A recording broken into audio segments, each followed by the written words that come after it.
The right-hand rule, we're going to talk about two applications of the right-hand rule. The first one is perhaps the more popular and well-known, and the second one is equally useful, but as I say, less famous.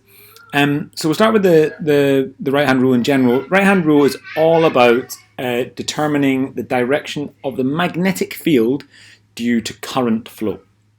And in version 1, we imagine a long, straight wire, and we simply think about the direction of the current going through it. If we use the right-hand rule for this situation, the thumb shows the direction of the conventional current flow. So in this case, we're thinking about flow from positive to negative. We are not thinking about electron flow. Okay, that's an important one, an important distinction to make. We're thinking about just the flow of current from positive to negative. If our thumb points in that direction, then the remaining fingers show the direction of the magnetic field.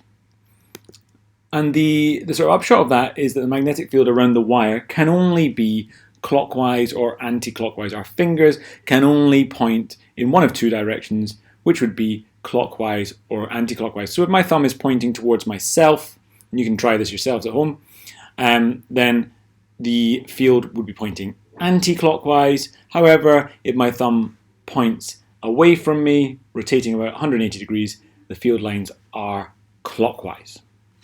Now the way we might draw this on a paper is as you can see here. On the left-hand case, we've got the idea of current coming out of the page. And on the right-hand side, we've got the idea of current going into the page. And we've got field lines around there. Now when you're sketching field lines, you generally draw 3. And those field lines should be spaced apart with increasing spacing. The reason being that shows the decreasing value of the field as we go away from the wire.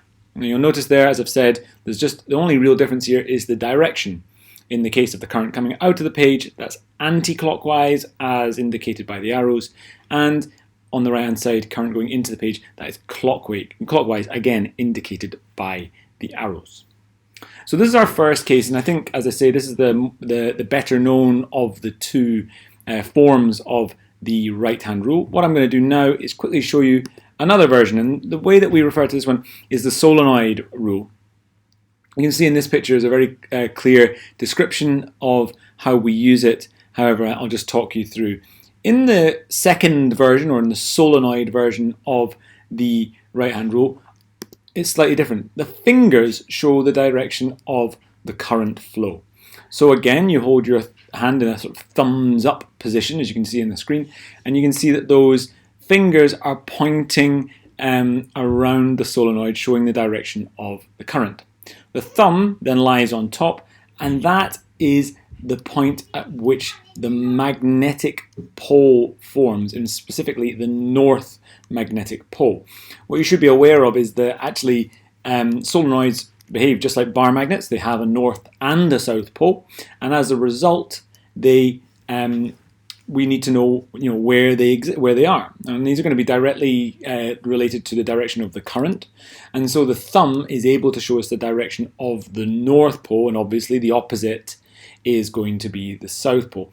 Like I say, this is a really sort of, in my experience teaching, is not a well-known application of the right-hand rule. However, it's a really useful one if you're working with solenoids, if you're trying to draw, if you're trying to sketch, or even if you're trying to predict the force between two solenoids. You would use this as a first instance to understand the generation of the poles at each point.